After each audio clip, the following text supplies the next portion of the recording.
and it was. Yep. All right. ASAT is recording. Great job, Shania and Dason. I asked them to make sure they gave me that reminder.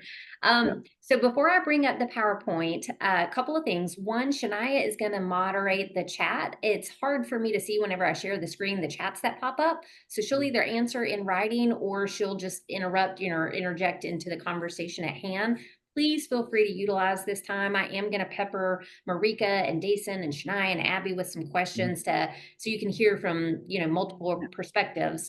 And I think that was it. So let me pull up the PowerPoint for you. Right. So now Zoom has also moved around. I share my screen spot. Oh, there it is.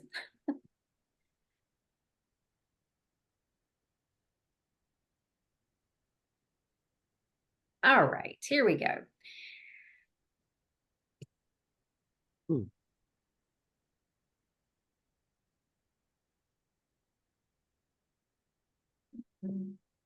I apologize. It always takes me just a minute to get it where I want it to be. Oops.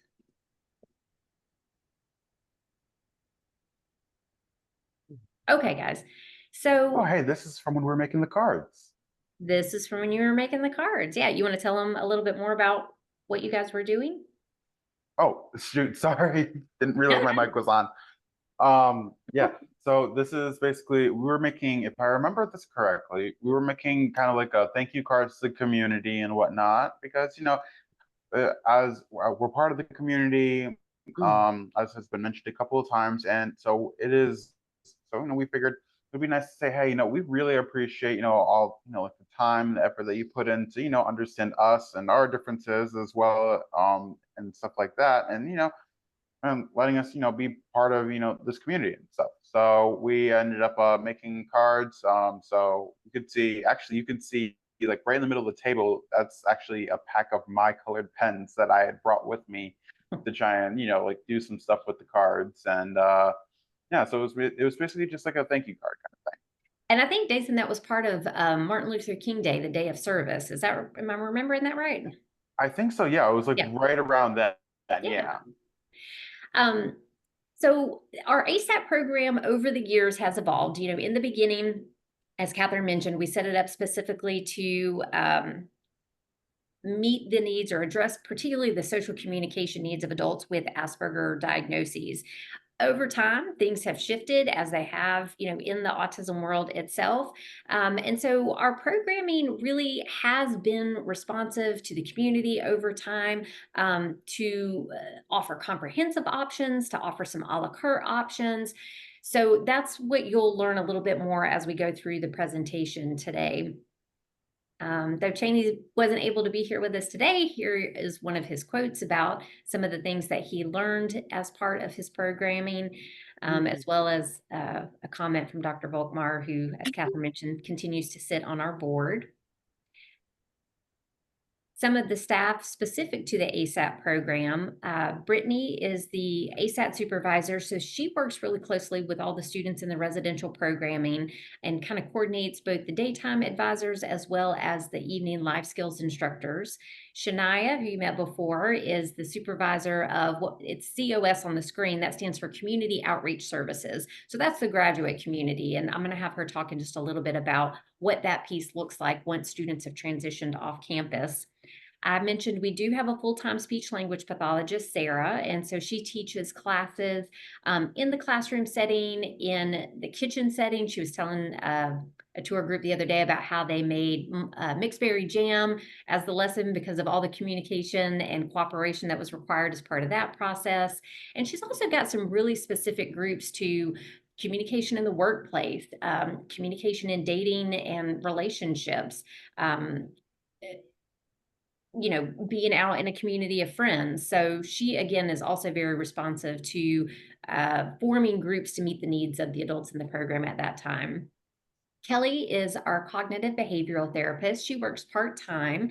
She teaches some classes around mindfulness, stress management, coping strategies. And often she and Sarah will work together to meet with students one-on-one to kind of help them address their needs through a multi-pronged approach, which I think the adults have found to be really helpful. Rachel is a social rec coordinator, so she meets with the adults in a weekly class called Social Rec Planning, where she helps kind of listens to feedback from the adults about what they might want to do in the upcoming weekend, helps them to plan out the logistics.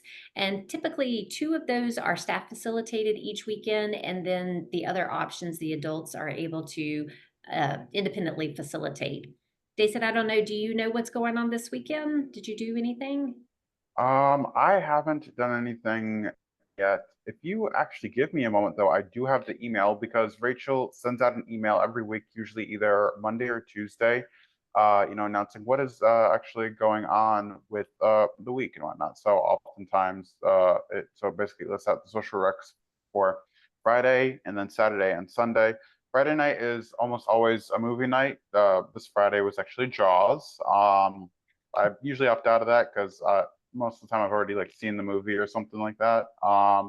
And then today actually they left earlier around like 10, but it was the garlic festival over in Old Mystic Village. Nice. And they also have something tonight, the Westville Fall Scavenger Hunt Bingo. So basically, everybody's gonna walk around at Westville, and it's basically like trying to find specific things for like kind of like a scavenger hunt, but you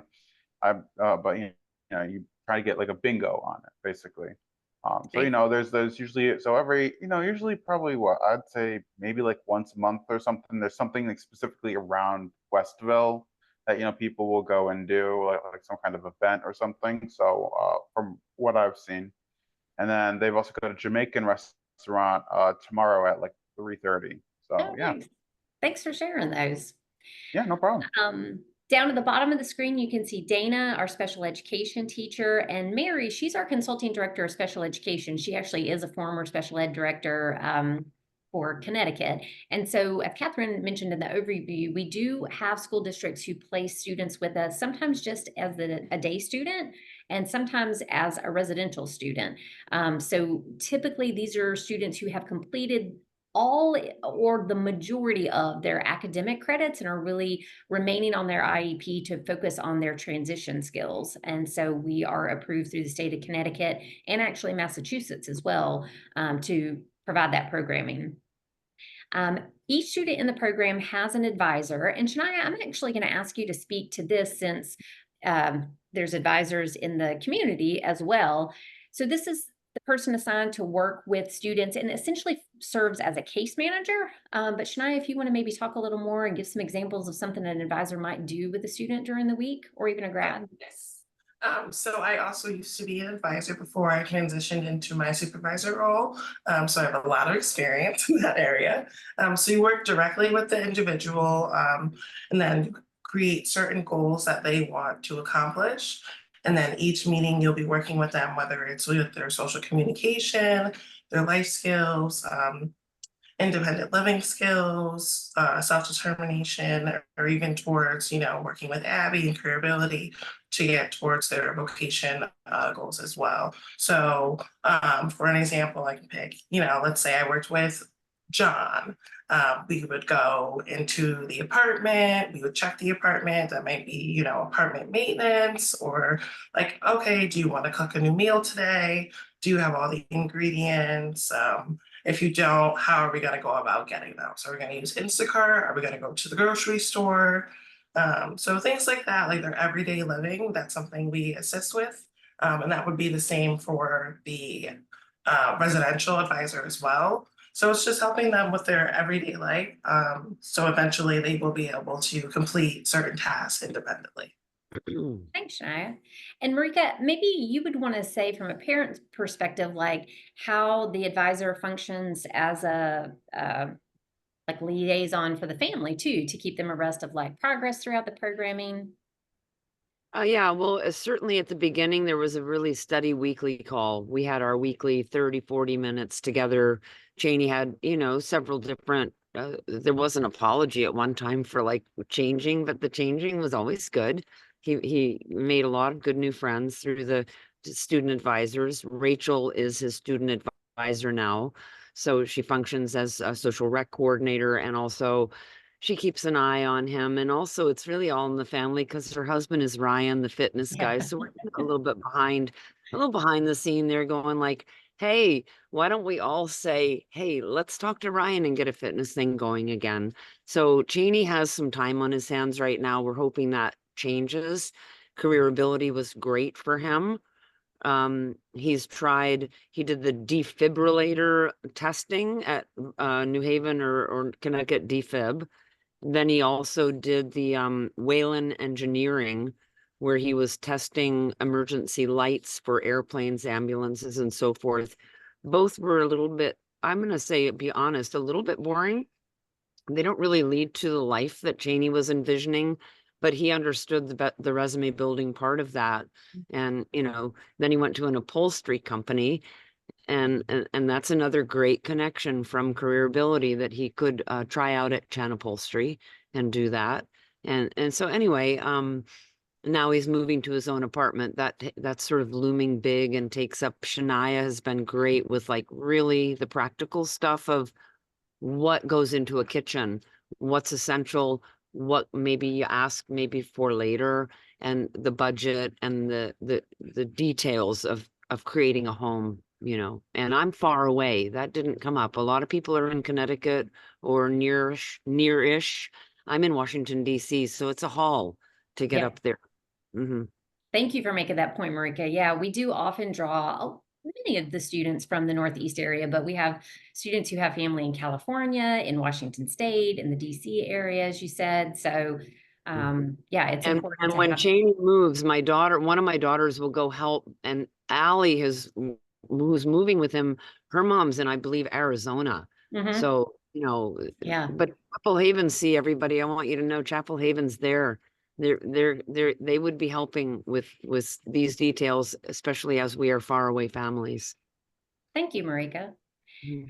We've talked about most of this information on the slide, but I did want to just check back in on one point that we made earlier about, motivated to begin learning independent living and emotionally and behaviorally stable. We definitely recognize that young adults, often on the spectrum, may have some anxiety that goes along with that. And certainly understand that, potential transitions and ones that you don't have enough information about maybe yet can especially be anxiety producing. Whenever we say emotionally and behaviorally stable, we're really speaking to adults that it is that developmental disability that is kind of impacting their day-to-day more so than a primary mental health diagnosis. So if someone had a primary of like schizophrenia or major depression disorder, those types of things, that is not where our expertise lies. And so we just want to make sure that we have the appropriate supports in place for an adult to be successful in that transition and in maintaining, their day-to-day success.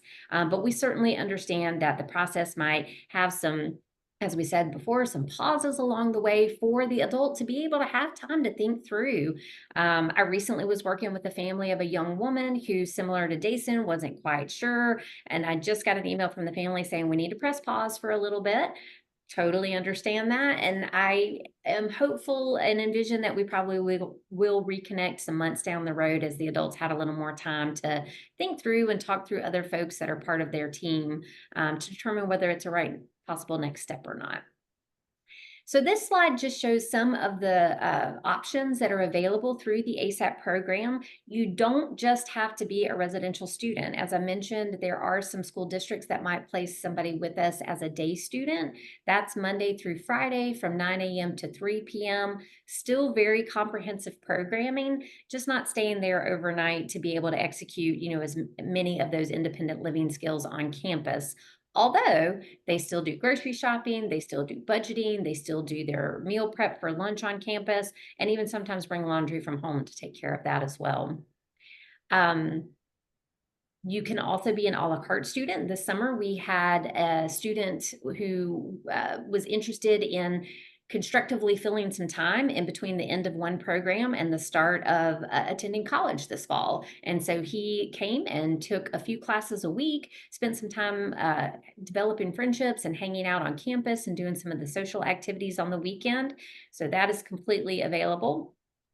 Abby, maybe this will be a good point too. You spoke a bit about PAVE before. I wonder if you want to talk a little bit about retail sales and also you've made the comment earlier, or maybe Catherine did, about, you know, it being able to take some time, but why we found it so important to take that time in that customized approach and how that has impacted the retention rate that many of the adults have seen once they've gone through the process. Sure, Christy. And if I may, I wanted to say something else even just ahead of that. You know, we were talking a little bit about the difference between various advisors. And I would say my role is almost kind of like a vocational case manager, you know, so we also help individuals set career goals and navigate the world of work.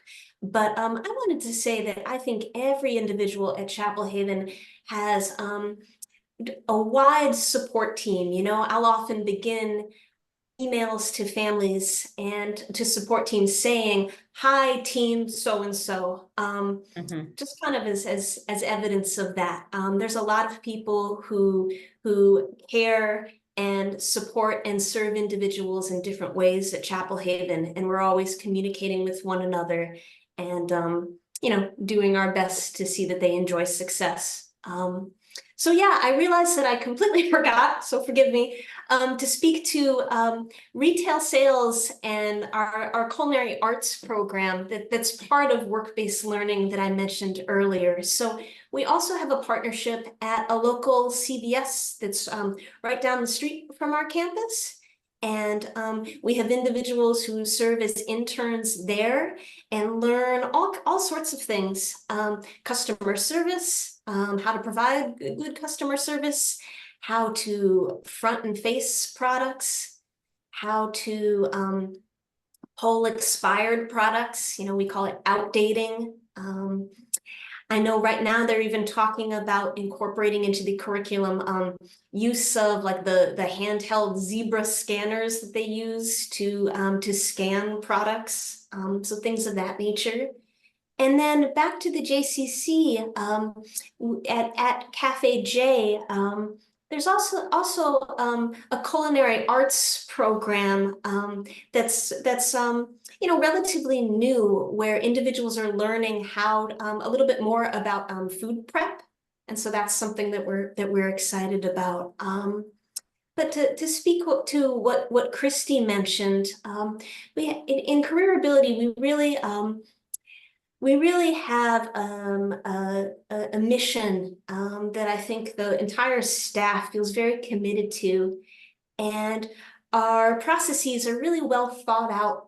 You know, this isn't a program in which somebody's like sticked into a position. You know, we don't operate like that. We really take the time to get to know referrals to who come to career ability, and career advisors like myself. There's a full and involved intake process that involves interviews with the families and case reviews, classroom observations, all kinds of things. When someone is interested in a more customized role, they go through a process that we call discovery, where we're in essence discovering more about the job seeker, okay? Let's say somebody thinks that they might be interested in working in a greenhouse or a garden kind of setting, something like that. We might take them there and see how they actually do. You know, getting their hands dirty. Are they still interested in it after they experience it? You know, sometimes some of the individuals with whom we work have had a little bit of a limited, sometimes limited life experience. So maybe they say they're interested in working in a greenhouse because that's one of the few occupations they might know about. So we try to expose them to different things, and we want to see how they might perform across various settings. We might have a job seeker who has experience working with children and has enjoyed it. So a question we might have is, okay, I wonder, would they like to work with the elderly? You know, would some of those skills be transferable to work with seniors? You know, so we might explore that and see if that could be an option. But really, it comes down to the individual and what we can do to serve them best. We want them to find meaning in their work, purpose in their work, and we're really driven by that. And we're very passionate about it. So it can take some time, but there's a reason behind that. So when Marika was speaking to some of Cheney's experience, you know, Cheney worked for a time at DeFib Tech, one of our partners in Branford. And he helped, they manufacture AED units, so pretty cool.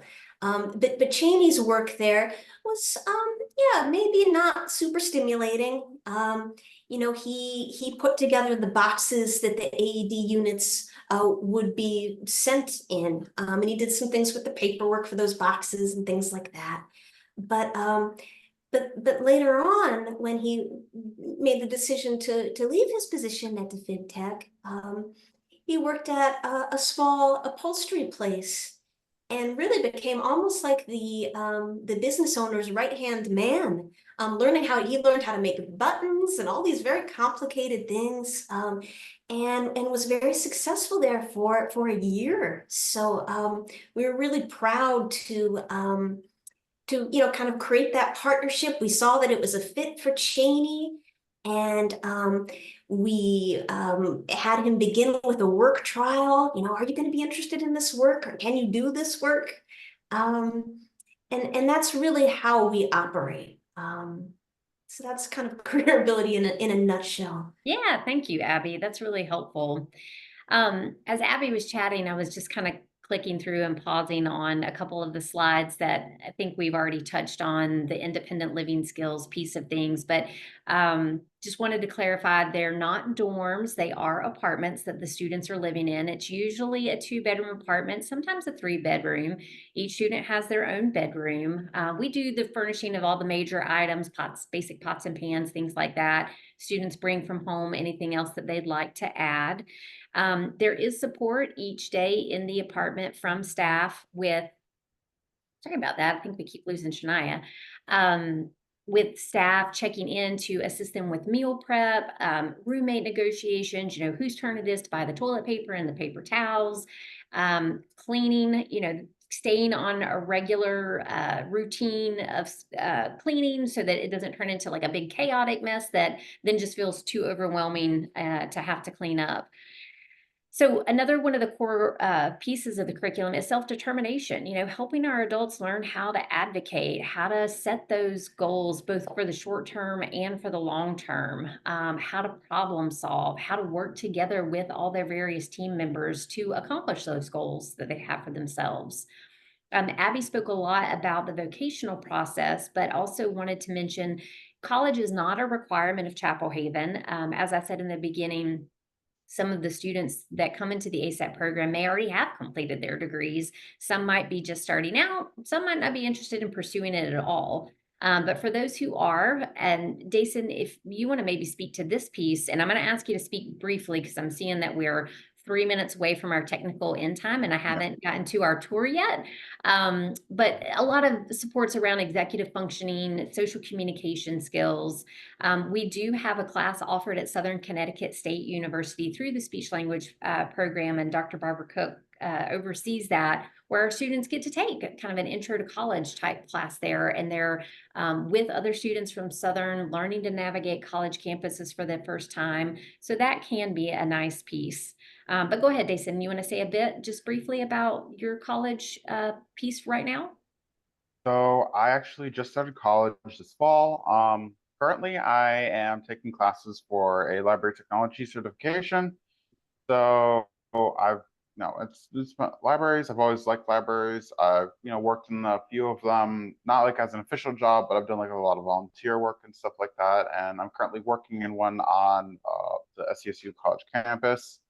So far the classes are going well. The staff has been very helpful in, helping me, get like, well, first helping me apply for those classes, and then, helping me keep track of, like helping me set up a schedule for, to make sure I get my homework done. Because right now all my classes are asynchronous, which means, well, I don't have to worry about, going all the way down to Norwich from New Haven to get to, class on time and stuff. I do have to make sure that, I set aside time during the week to actually, go over the work and do the homework and all of that, which means, so stuff has been helpful with me in doing that. Thank you, Jason. Yeah, that's a really good point. I'm Sometimes just gonna is pop in really quick. Mhm. Because there was a question from Katie regarding the classes, Yes. college classes. So I think Christy and Jason kind of answered most of it, but I just want to add just a little bit to answer your question, Katie. So a lot of our students do work, go to Southern to complete the non-matriculated classes that Christy was touching on a bit, but I do have an individual who is in the master's program at Southern right now. So we do have a great connection with Southern that we can absolutely utilize, and a lot of our students take advantage of. But we do have a few students that also attend, Gateway, University of New Haven, as well as Quinnipiac. Yep. And online classes as well. So it can be somewhere that we haven't mentioned yet that just has an online program too. Yeah. Thanks, Shania. So this slide shows the tuition. There is an option to have that $500 per month allowance, which the student is using every week for buying their groceries, their apartment supplies, their weekend activities that can be included in the tuition, which leads it to that $83,500 amount. So tuition is typically broken up into quarterly payments that are paid in advance of each quarter. Just an example of a sample schedule that you might see here. You do notice that there are some blank spaces in there. So part of what we're helping the adults learn how to do is also how to manage free time, right? So it is a very structured program, but learning how to manage your free time, as Jason was saying, follow up on things that are maybe related to school or to work that don't technically happen within those scheduled hours, but need to happen after hours as well. Some of the anticipated outcomes, we've spoken to most of these before, but what we're really looking to see is adults engaged in a happy, balanced adult life where they're doing a combination of working or going to school and having a community of people that they stay engaged with in meaningful ways. We do have nice access to public transportation. That's something we haven't explicitly talked about yet. We've got New Haven Public Transit, so the adults in the program are learning how to access the bus routes, both with transfers and without. We have adults who also utilize things like Uber. In Connecticut, there's something called My Ride, that's a state service that's provided. And we do have some adults in the program that drive as well, and they're welcome to continue to do that. Although most people do find navigating New Haven a little tricky sometimes, I will say, myself included. So I'm not going to belabor these outcomes. Again, you're going to get a copy of these slides, but really what we're looking for is growth across all those different areas that we've talked about. So in case you don't make it to one of our in-person tours, this is a quick view of what you might see if you came on campus. I will point out, Catherine showed you all of our lovely, lovely campus renovations that have happened, and really 2/3 of the campus are completely transformed. We have 1/3 that is still remaining, and there are plans in the works to get that piece looking like the rest of campus. But right now, that is the part that houses ASAT. So when you come to tour ASAT, you will see that it's still in the well-loved and well-worn side of campus. But I think Jason will attest to, they get the job done. They're not terrible. They're just not quite as fancy as the new ones.